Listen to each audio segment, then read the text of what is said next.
देश में पत्रकारों के लिए हमेशा मार्गदर्शक बने रहेंगे वरिष्ठ पत्रकार स्वर्गीय भानु प्रताप शुक्ल, जिनकी जयंती को चिंतन दिवस के रूप में मनाते हुए वृंदावन के संविद गुरुकुलम बालिका सैनिक स्कूल वात्सल्य ग्राम में राष्ट्र उत्थान में मीडिया की भूमिका पर अंतर विद्यालय संभाषण प्रतियोगिता संपन्न हुई, जिसमें चारों सदनों से दो छात्राओं ने कनिष्ठ और वरिष्ठ वर्ग में कुल 8 छात्राओं ने सहभागिता की।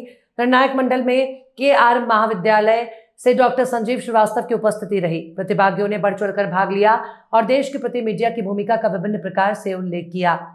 विद्वान निर्णायकों के परिणाम से वरिष्ठ वर्ग में ओजस्विनी सदन के कुमारी राधे प्रथम और तपस्विनी सदन के योगिष्ठा दूसरे स्थान पर रही। वहीं कनिष्ठ वर्ग में ओजस्विनी से अवनी चौधरी प्रथम और तेजस्विनी सदन से सिया वर्मा दूसरे स्थान पर रही। डॉक्टर संजीव श्रीवास्तव ने परिणाम घोषित करते हुए कहा कि मीडिया सभी में वैचारिक शक्ति और चेतना का संचार करती है। मीडिया को अनेक क्षेत्रों की खबर तटस्थ होकर और निर्भीक होकर देना चाहिए। उन्होंने कहा कि समाज को मीडिया के गुण दोष को समझकर राष्ट्र निर्माण में सहयोग करना चाहिए। डॉक्टर उमाशंकर राही ने कहा कि पत्रकारिता के स्तंभ थे भानु प्रताप शुक्ल। उन्होंने कहा कि निष्पक्ष पत्रकारिता ही पत्रकार का धर्म है। पत्रकार की कलम समाज और देश की विसंगतियों को सरकार तक पहुंचाने का एक सरल और सक्षम माध्यम है। प्रधानाचार्य डॉक्टर कल्याणी दीक्षित ने आभार व्यक्त करते हुए कहा कि प्रतियोगिताएं छात्राओं को चिंतन को प्रखर बनाती हैं, सोचने समझने बोलने का अभ्यास होता है।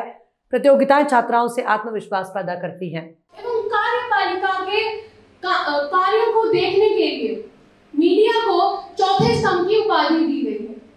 मीडिया हमारे देश का एक अभिन्न अंग बन चुका है और ये बहुत ही महत्वपूर्ण भूमिका निभा रहा है। तो चलिए जानते हैं क्या भाग है। राजनीतिक क्षेत्र में लोकसभा एवं राज्यसभा में जितने भी निर्णय लिए जाते हैं हम जनता के लिए, वो मीडिया के द्वारा ही तो हम सबके समक्ष आते हैं। अगर मीडिया ना हो तो क्या आप सोच सकते हैं कि हम सबके समक्ष कुछ आएगा? ये भ्रष्टाचार एवं जितनी भी सच्चाइयां हैं हमारे माननीय नेताओं के बारे में, ये हमारे सामने लाती है। लोकतंत्र के एक चौथे स्तंभ के रूप में हम इसको पहचानते हैं। तो चलिए जरा एक और चीज आपको बताती हूँ। ये टेक्नोलॉजी की मदद से काफी आगे बढ़ चुका है। जैसे कि उदाहरण लें, राम मंदिर के वक्त हम सब कई ऐसे लोग थे जो राम मंदिर जाके रामलला के दर्शन न कर पाए, परंतु मीडिया के द्वारा हम सभी ने घर बैठ के राम जी के दर्शन करे। बोलो रामचंद्र की जय। एक और उदाहरण ले लेते हैं। कोविड-19 महामारी के समय जब सभी लोग अपने जीवन की सुरक्षा में घर बैठे थे, तब मीडिया ही एक ऐसा जरिया था जिसने हम सभी को जितने भी आज संभाषण प्रतियोगिता, चित्रांकन प्रतियोगिता, कविता पाठ प्रतियोगिता, कई प्रतियोगिताएं आज यहाँ पर स्कूल में हुई हैं। जैसा कि आप सभी जानते हैं, राष्ट्र चिंतन दिवस के उपलक्ष्य में ये प्रतियोगिताएं यहाँ पर संपन्न हुई हैं, जिसमें बच्चों ने बढ़ चढ़कर प्रतिभाग किया है।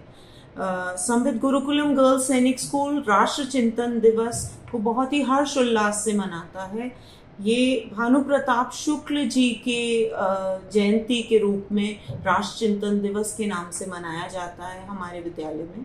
और आप सभी जानते हैं कि भानु प्रताप शुक्ल जी कितने बड़े विचारक, चिंतक, लेखक रहे और आज भी उनके लेख और हम सभी प्रेरित होते हैं।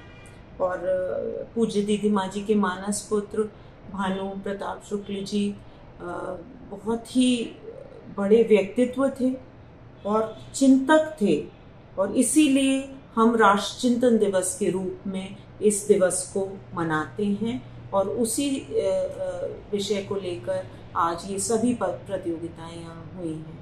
कल फिर स्कूल में एक उत्सव रहेगा जिसमें सभी बच्चे क्रांति कुंज जाकर भानु भैया के स्टैचू के सम्मुख वहाँ पर अपनी पुष्पांजलि अर्पित करेंगे, उनकी